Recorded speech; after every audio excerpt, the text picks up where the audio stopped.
rainbow trout, and I'm using one of the most overlooked rigs in trout fishing, and it is absolutely deadly. Let me talk a little bit about my rod and reel combo first, and then I'll share with you what I'm using.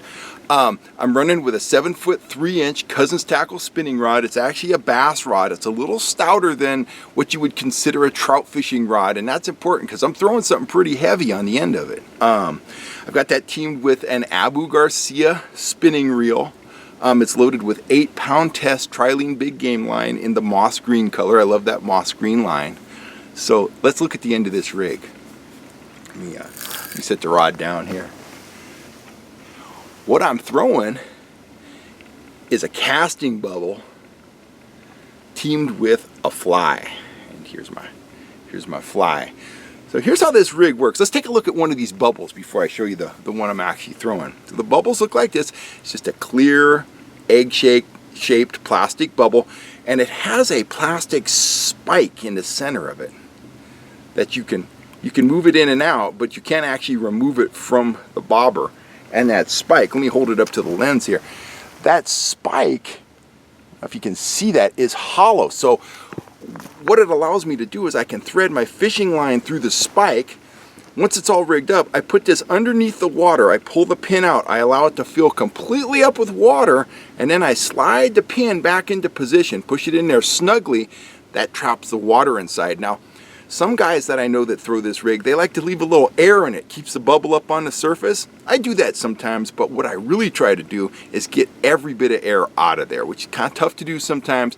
But if you achieve that, what you end up with is a bubble that kind of has neutral buoyancy.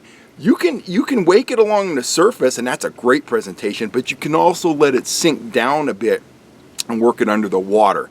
So let's look at my actual rig. One of the reasons that this is so attractive is, if you can imagine, when that thing's filled with water like this one is, there's just a little dot of air in there. It's heavy. I mean, that thing probably weighs an ounce, and paired with that spinning rod and a fairly light line, I can throw this thing a long way. So here's how I got it rigged up. My line is going through the bubble, and so I put that on my line first, and make sure you can see that. After I put on the bubble, I put on a bead, and I tie on a swivel. Then I've got about 5 feet of 8-pound fluorocarbon leader material, and on the tip of the leader, you can use a lot of different things. This thing this rig allows you to throw something very light, very long distances. The most common thing to use is a fly, like a woolly booger. And I've used a lot of different woolly boogers, woolly worms, muddler minnows, different streamers. Everything works at times. You can even go super small. You could go with a size 18 nymph up in the high mountains. That'll work too. Allows you to fish fly with a spinning rod and get it way out into the lake. What I've got on here today, though, is one of my, I came on these a few years ago. They've become my favorite fly for teaming with a bubble. And it is a Max Lure. It's basically their version of a woolly booger, but it has a smile blade attached to the front. And that's it's just a little mylar blade. It spins with just the slightest movement in the water. So it takes all the effectiveness of the marabou-tailed woolly booger, and it gives it a little bit of flash, it gives it a little bit of vibration, and I've caught all kinds of fish on these. While throwing them from the shore with a bubble, I also, if I'm having a tough time on a boat, sometimes I'll throw one of these behind a small Dodger, and I found them to be just absolutely deadly. And they come in a wide variety of colors. For lakes like this is a lake where the trout feed on bugs. I like to run with your olives, your browns. My personal all-time favorite, my confidence bait, is black. They seem to like it. I just feel real confident when I'm throwing black. If you're out trolling in a lake and you want to try this, Max offers these things up in some super bright colors, white colors. If you're up at, say, Lake Shasta where the fish are feeding on small shad or something, don't hesitate to throw on a white one with a silver smile blade.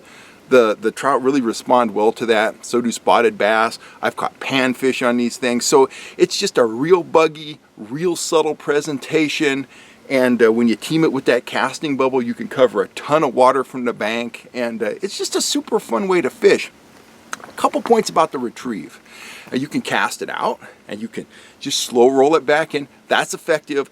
what I find is, I believe that the trout will follow that for long distances. Sometimes they hit, sometimes they don't. You can vary the action of the fly a little bit by doing a stop and start retrieve, or by twitching the rod tip a little bit. And what that does is it'll stop the blade from spinning, the fly will drop a little bit, it'll lift up, and a lot of times when I impart a little bit of action, I'll get hit right after that. And that kind of makes me think that the trout has been following it for a distance. So just mix it up. I really like to wake it along the surface. Not make a lot of disturbance, but just get that bubble so it's just making a V wake. And I really believe that that V wake, when the trout see it, they think it's another fish. And they come up just to kind of investigate, and then they see that fly kind of limping along and that blade kind of turning a little bit. They can feel that in their lateral line, and you got a great chance of getting a strike from those fish. Final point. So now we're fishing the rig, rolling it along. Got to put yourself in a body position to set the hook. The bites come fast and they'll spit that fly right out. They're not going to hang on to it. So as you're retrieving it along, be in a position where you can really sweep on the rod and reel. That'll set the hook. Then you got them. But I miss a lot of fish on this rig. They'll come up, and if you're not paying attention, you'll just feel a tat-tat, and oh man, I missed him. He's gone. So try to, be in position, and when you set the hook, it's not a real snappy hook set. I really like to sweep the rod back, just load that line against the fish and reel, and just reel that hook right into their mouth. And I find when I do that, I have a much better hookup ratio than using other methods like trying to set it real fast. But one of the keys is pay attention. Watch that bubble the whole time it's coming back to you, and again, sweep that hook into them and reel, and you got them. So I really encourage you, grab a couple of those bubbles. They're cheap. I think I got 3 of them for $1.99. The flies are really inexpensive as well, and it is a super deadly presentation on rainbow trout, brown trout, panfish, and other species as well. So give it a try. I'm signing off. I'm going to go back to work here and see if I can't catch a fish.